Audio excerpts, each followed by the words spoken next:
आप देख ही रहे होंगे कि मार्केट किस तरह कुछ महीनों से एक रॉकी फेज से गुजर रहा है। जब डायरेक्ट शेयर प्राइस ग्रोथ से रिटर्न मिलना मुश्किल हो जाता है तो कंपनीज के डिविडेंड अनाउंसमेंट्स इन्वेस्टर्स के लिए खुशी का एक जरिया बन जाते हैं। जी हाँ, dividend income stock market returns का एक इम्पॉर्टेंट हिस्सा है।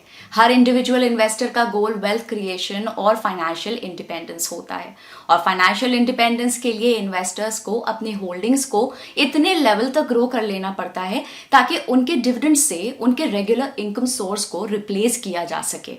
अगर आप ये राकेश झुनझुनवाला से भी पूछेंगे तो वो भी अग्री करेंगे कि डिविडेंड्स भी स्टॉक मार्केट रिटर्न्स का एक इम्पॉर्टेंट हिस्सा है।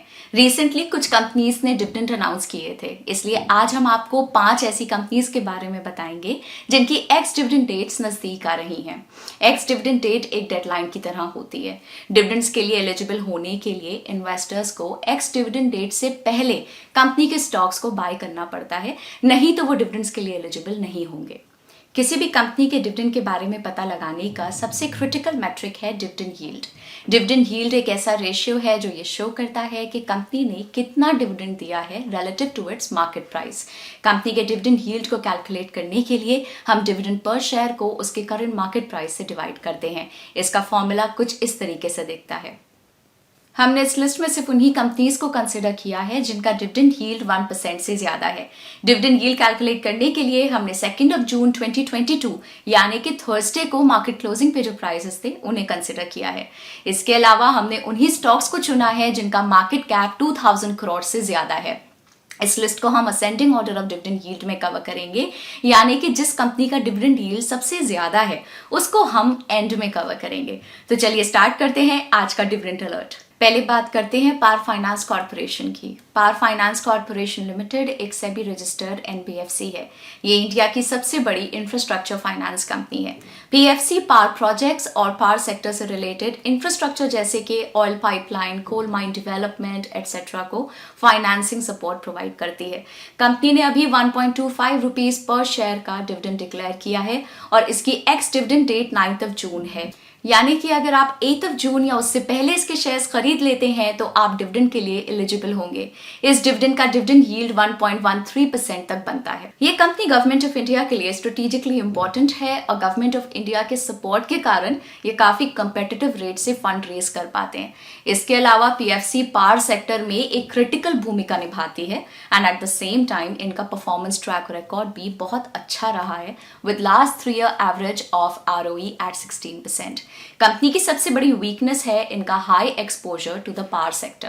कंपनी के मेजॉरिटी प्रोजेक्ट्स लार्ज साइज के पावर प्रोजेक्ट्स में इन्वॉल्व होते हैं, जिसके कारण इन्हें पावर सेक्टर के इनहेरेंट रिस्क फेस करना पड़ते हैं, like large capex requirements, high पे back period, weak credit profile of power distributors etcetera. जैसा कि आप अपनी स्क्रीन पे देख सकते हैं, हमने इस कंपनी के कुछ की फाइनेंशियल और टेक्निकल रेशियो शो किए हैं। हमने 2 टेक्निकल इंडिकेटर्स की वैल्यूज भी इंक्लूड की हैं सो दैट आप इन स्टॉक्स को टेक्निकल पर्सपेक्टिव से भी देख सकें। हमने 2 इंडिकेटर्स का यूज किया है, 200 डे सिंपल मूविंग एवरेज यानी कि 200 डे SMA और RSI 14। अगर एक कंपनी का स्टॉक प्राइस 200 DMA से ऊपर की तरफ ट्रेड कर रहा है तो स्टॉक को बुलिश माना जा सकता है, और अगर प्राइस 200 DMA के कंपैरिजन में नीचे की तरफ ट्रेड कर रहा है तो इस स्टॉक को बेरिश कहा जा सकता है। RSI की बात करें तो 30 से नीचे की RSI वैल्यू को यूजुअली ओवरसोल्ड माना जाता है और ऐसे में ट्रेंड रिवर्सल यानी कि डाउन ट्रेंड से अप ट्रेंड होने की संभावना हो सकती है। सिमिलरली 70 के ऊपर की RSI वैल्यू को ओवरबॉट माना जाता है और ऐसे में भी एक ट्रेंड रिवर्सल की पॉसिबिलिटी रहती है। सेकेंड कंपनी है general insurance corporation of India. General insurance India की प्रीमियर री इंश्योरेंस कंपनी है। री इंश्योरेंस में प्राइमरी कस्टमर फेसिंग इंश्योरर्स जैसे कि LIC या HDFC लाइफ अपने रिस्क पोर्टफोलियो के अगेंस्ट इंश्योरेंस लेते हैं to cover themselves in case of large claims from a reinsurer like GIC। Simple terms में री इंश्योरेंस से इंश्योरेंस कंपनीज अपने क्लेम्स के रिस्क को अपने री इंश्योरर को पास ऑन कर देते हैं। इसका मतलब है कि GIC दूसरे कस्टमर फेसिंग इंश्योरेंस कंपनीज के लिए इंश्योरेंस प्रोवाइड करती है। GIC एक PSU कंपनी है जो भारत के री इंश्योरेंस सेक्टर का 60% मार्केट शेयर होल्ड करती है करंटली। कंपनी ने हाल ही में अभी 2.25 रुपीस पर शेयर का डिविडेंड डिक्लेयर किया है और इसकी एक्स डिविडेंड डेट 7 जून है। यानी कि अगर आप 6 जून या उससे पहले इसके शेयर्स खरीद लेते हैं तो आप इस डिविडेंड के लिए एलिजिबल होंगे। इसके साथ इस कंपनी का डिविडेंड यील्ड 1.81% तक बनता है। कंपनी की सबसे बड़ी स्ट्रेंथ है इनका status as the only home grown reinsurer in India, जिसके कारण ये प्रेफर्ड री इंश्योरर हैं फॉर इंश्योरेंस मेजर्स जैसे कि LIC, और हर इंश्योरेंस कंपनी को मैंडेटोरली इनसे कुछ स्पेसिफिक परसेंटेज री इंश्योरेंस करवाना पड़ता है, जिसे ऑब्लिगेटरी सेसेशन कहते हैं। इसके अलावा इनके पास अच्छा डाइवर्सिफिकेशन है in terms of premium categories. Company की सबसे बड़ी वीकनेस है इनके रिलेटेड रेगुलेटरी रिस्क। IRDAI ने जनवरी 2022 में ये डिक्लेयर किया था कि फाइनेंशियल ईयर 23 से GIC को 5% की जगह सिर्फ 4% ऑब्लिगेटरी सेसेशन मिलेगा। इसके कारण कंपनी को अराउंड 1500 करोड़ रुपीस का ड्रॉप देखने को मिल सकता है इनके टोटल ईयरली प्रीमियम में। जैसा कि आप अपनी स्क्रीन पर देख सकते हैं, हमने इस कंपनी के कुछ की फाइनेंशियल और टेक्निकल रेशियो शो किए हैं। थर्ड कंपनी है Welspun corporation limited. Welspun corporation limited large diameter pipes की ग्लोबल मैन्युफैक्चरर है। ये कंपनी $3 बिलियन वेल्सपन ग्रुप की फ्लैगशिप कंपनी है, जो दुनिया की largest welded line pipe makers में से एक है। इनकी products offshore and onshore transmission of oil, gas and water के लिए यूज होते हैं। कंपनी ने अभी 5 रुपीज पर शेयर का डिविडेंड डिक्लेयर किया है और इसकी एक्स डिविडेंड डेट 9 जून है। यानी कि अगर आप 8 जून या उससे पहले इसके शेयर्स खरीद लेते हैं तो आप इस डिविडेंड के लिए एलिजिबल होंगे। इस डिविडेंड का डिविडेंड यील्ड 2.17% तक बनता है। कंपनी की सबसे बड़ी स्ट्रेंथ है इनकी लॉन्ग इंडस्ट्री प्रेजेंस और जियोग्राफिकल डाइवर्सिफिकेशन। कंपनी के पास इंडिया, US और सऊदी अरेबिया में मैन्युफैक्चरिंग लोकेशंस हैं, जिससे ये बहुत सारी ग्लोबल लोकेशंस में अपनी सर्विसेज प्रोवाइड कर पाते हैं।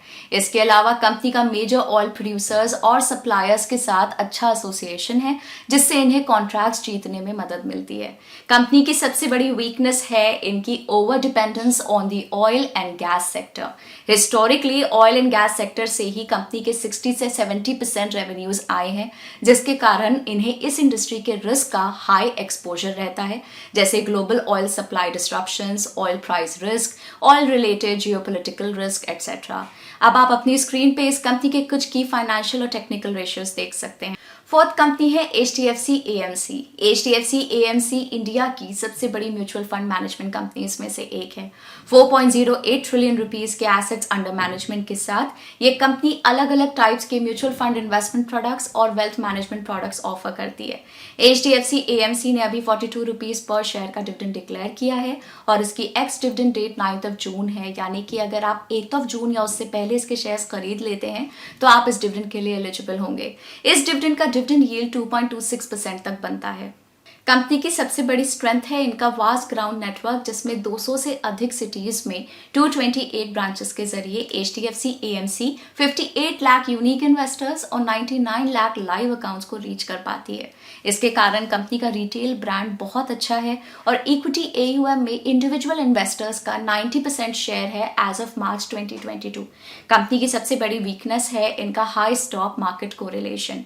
इसके कारण कंपनी का परफॉर्मेंस बुल रन के दौरान बहुत अच्छा होता है एज कस्टमर एडिशंस और AUM बहुत बढ़ जाते हैं, लेकिन बेयर रन के दौरान कंपनी के बिजनेस में बहुत डिक्लाइन होता है क्योंकि AUM ग्रोथ कम हो जाती है और कस्टमर रिडेम्पशंस इनफ्लो से ज्यादा हो जाते हैं।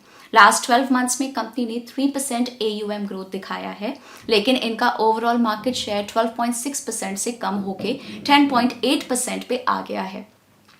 जैसा कि आप अपनी स्क्रीन पर देख सकते हैं, हमने इस कंपनी के कुछ की फाइनेंशियल और टेक्निकल रेशियो शो किए हैं। फिफ्थ कंपनी है इंडियन बैंक। इंडियन बैंक एक medium size public sector bank है जो 1907 में स्टार्ट हुआ था। अभी के समय में बैंक के रफली 6000 ब्रांचेस हैं और अराउंड 5500 ATMs हैं। इनमें से 32% ब्रांचेस रूरल एरियाज में अवेलेबल हैं। बैंक की 3 फॉरेन ब्रांचेस भी हैं जो सिंगापुर, कोलंबो और जाफना यानी कि श्रीलंका में लोकेटेड हैं। इंडियन बैंक ने अभी 6.5 रुपीस पर शेयर का डिविडेंड डिक्लेयर किया है और इसकी एक्स डिविडेंड डेट 14 जून है। यानी कि अगर आप 13 जून या उससे पहले इसके शेयर्स खरीद लेते हैं तो आप इस डिविडेंड के लिए एलिजिबल होंगे। इस डिविडेंड का डिविडेंड यील्ड 3.8% तक बनता है। इंडियन बैंक की सबसे बड़ी स्ट्रेंथ है इनका PSU स्टेटस।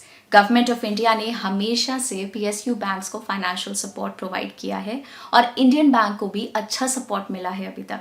इसके कारण इनके पास ये गारंटी रहती है कि गवर्नमेंट ऑफ इंडिया कोई भी बड़े प्रॉब्लम्स के टाइम पे इनको इजीली बचा लेगी। हालांकि कंपनी की वीक एसेट क्वालिटी एक कंसर्न है। इनका ग्रॉस नॉन परफॉर्मिंग एसेट्स यानी कि ग्रॉस एनपीए या जीएनपीए फाइनेंशियल ईयर 22 में 8.47% पे था और नेट नॉन परफॉर्मिंग एसेट्स यानी कि नेट एनपीए 2.27% पर था, जबकि ऑलमोस्ट सभी प्राइवेट बैंक्स का ग्रॉस एनपीए 4% से कम और नेट एनपीए 1.5% से कम है। जैसा कि आप अपनी स्क्रीन पे देख सकते हैं, हमने यहाँ कुछ की फाइनेंशियल और टेक्निकल रेशियो शो किए हैं। तो ये थी वो 5 कंपनीज जिनकी एक्स डिविडेंड डेट पास आने वाली है और जिनका डिविडेंड यील्ड 1% से ज्यादा है। हम आपको याद दिला दें कि ये वीडियो सिर्फ एजुकेशनल पर्पस के लिए हैं और किसी भी तरह की कोई बाय या सेल रिकमेंडेशन नहीं है। हम आपको ये भी बताना चाहेंगे कि ग्रो का टेलीग्राम पे भी एक चैनल है जहां आप मार्केट के लेटेस्ट अपडेट्स, इंटरेस्टिंग ब्लॉग्स और न्यूज के बारे में जान सकते हैं। टेलीग्राम चैनल का लिंक हमने इस वीडियो के डिस्क्रिप्शन में ऐड कर दिया है, तो आप उसको भी जरूर ज्वाइन करें। मार्केट के बारे में लेटेस्ट अपडेट्स के लिए ग्रो के चैनल को सब्सक्राइब करें। Bye bye.